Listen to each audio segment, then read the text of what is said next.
Hi friends, welcome to Vennila kitchen. இன்றைக்கி நம்ம ரொம்பவே டேஸ்டியான ஒரு லஞ்ச் பாக்ஸ் ரெசிபி தாங்க பார்க்க போகிறோம். குட்டீஸுக்கெல்லாம் வேர்க்கடலைனாலே ரொம்பவே பிடிக்கும். அதையே நம்ம பயன்படுத்தி சாதம் செஞ்சு கொடுக்கும்போது நல்லாவே விரும்பி சாப்பிடுவாங்க. வாங்க இந்த வேர்க்கடலை சாதம் எப்படி பண்ணுறதுன்னு வீடியோக்குள்ளே போய் பார்க்கலாம். நீங்கள் இப்போ தான் ஃபர்ஸ்ட் டைம் நம்ம சேனல் பார்க்குறீங்கன்னா மறக்காமல் சப்ஸ்கிரைப் பண்ணிவிட்டு பக்கத்தில் இருக்கிற பெல் ஐக்கானையும் கிளிக் பண்ணி ஆல்ன்ற ஆப்ஷனை அழுத்திடுங்க. அப்போ தான் நான் போடுற வீடியோ உங்களுக்கு நோட்டிஃபிகேஷனாக வரும். வாங்க இப்போ வீடியோக்குள்ளே போகலாம். வேர்க்கடலை சாதம் பண்ணுறதுக்கு ஃபஸ்ட்டு ஸ்டவ் ஆன் பண்ணிவிட்டு கடாய் ஒன்று வச்சுக்கலாங்க. அதில் 1/4 கப் அளவுக்கு வேர்க்கடலை சேர்த்துடலாம். சேர்த்துட்டு இதை மிதமான ஹீட்டில் நல்லா ஃப்ரை பண்ணிக்கலாங்க.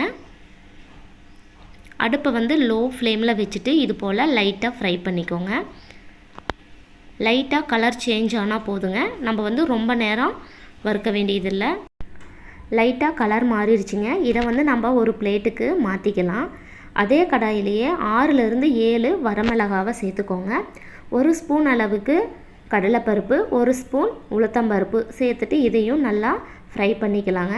அடுப்பை மிதமான ஹீட்டில் லோ ஃப்ளேம்லேயே வச்சுக்கோங்க. இது லைட்டாக கலர் சேஞ்ச் ஆன பிறகு இது கூட நம்ம துருவின தேங்காய் சேர்த்துக்க போகிறோம். இது நல்லா ரோஸ்ட் ஆகட்டும். இதுவும் நல்லா கலர் மாறிடுச்சிங்க. இது கூட துருவின தேங்காவை 1/2 கப் அளவுக்கு சேர்த்துக்கோங்க. சேர்த்துட்டு இதுவும் நல்லா ஃப்ரை பண்ணிக்கலாம். அடுப்பை லோ ஃப்ளேமில் வச்சுட்டு இது போல் நல்லா ஃப்ரை பண்ணிக்கோங்க.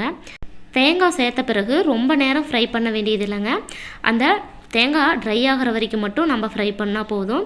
இது கூடவே நம்ம 1 ஸ்பூன் அளவுக்கு எள்ளு சேர்த்துக்கலாம். எள்ளு நீங்கள் வெள்ளை எள்ளு, கருப்பு எள்ளு எது வேணாலும் சேர்த்துக்கலாம். நான் 1 ஸ்பூன் அளவுக்கு கருப்பு எள் சேர்த்துருக்குறேங்க. இதையும் சேர்த்துட்டு நாம் நல்லா மிக்ஸ் பண்ணிக்கலாங்க. எல்லாமே நல்லா ஃப்ரை ஆயிருச்சுங்க. இதை நம்ம முழுமையாக ஆற வச்சிடலாம். ஆற வச்சுட்டு நம்ம மிக்ஸி ஜாருக்கு மாற்றிக்கலாங்க. பாருங்கள், நல்லா ஆறிடுச்சு. இதை ஒரு மிக்ஸி ஜாருக்கு நம்ம மாற்றிடலாம். மிக்ஸி ஜாரில் மாற்றின பிறகு நம்ம இதை அரைச்சி எடுத்துகிட்டு வந்துடணுங்க. இது கூடவே நம்ம ஏற்கனவே வறுத்து வச்சுருந்த வேர்க்கடலையும் சேர்த்துட்டு நம்ம நல்லா பொடி பண்ணி எடுத்துகிட்டு வந்துடலாம். ரொம்ப நைஸாக அரைக்க வேண்டியது இல்லைங்க. கொஞ்சம் கொரகொரப்பாக அரைச்சிங்கன்னா போதும். நீங்கள் தோலோடு அப்படியேவும் சேர்த்திக்கலாங்க. உங்களுக்கு பிடிக்காதுன்னா நீங்கள் தோலெல்லாம் நீக்கிட்டு கூட அரைச்சிக்கலாம். பாருங்கள், அரைச்சிட்டு வந்தாச்சு. எவ்வளோ சூப்பராக நம்மளுக்கு வேர்க்கடலை பொடி ரெடி ஆயிருச்சு. இது நம்ம ஃப்ரிட்ஜில் ஸ்டோர் பண்ணி வச்சுக்கிட்டோம்னா எப்பப்போ சாதம் செய்கிறோமோ அப்போலாம் 2 டேபிள் ஸ்பூன் அளவுக்கு சேர்த்துட்டு நம்ம சாதம் ரெடி பண்ணிக்கலாங்க. இந்த வேர்க்கடலை பொடி நம்ம ஃப்ரிட்ஜில் 10 நாளைக்கு வச்சுருக்கலாங்க. கெட்டு போகாது, சூப்பராக இருக்கும். அதுக்கு மேலே வச்சுருக்க முடியாது. இப்போ நம்ம ஸ்டவ் ஆன் பண்ணிவிட்டு கடாய் ஒன்று வச்சுக்கலாம். அதில் 2லேருந்து 3 டேபிள் ஸ்பூன் அளவுக்கு ஆயில் சேர்த்துக்கோங்க. ஆயில் நல்லா ஹீட் ஆன பிறகு இது கூட 1 ஸ்பூன் அளவுக்கு கடுகு, 1 ஸ்பூன் கடலைப்பருப்பும் உளுத்தம்பருப்பு சேர்த்துக்கோங்க. ரெண்டும் நல்லா பொரிஞ்சு வந்த பிறகு 1/4 கப் அளவுக்கு வேர்க்கடலை சேர்த்துக்கலாங்க. நாம் வேர்க்கடலையை பொடி பண்ணியும் சேர்த்துக்க போகிறோம். இது போல் சேர்க்கும் போதும் சாப்பிட்றதுக்கும் பார்க்குறதுக்கும் அழகாக இருக்குங்க. அதுக்காக இது போல் சேர்த்துட்டு லைட்டாக ஃப்ரை பண்ணிக்கோங்க.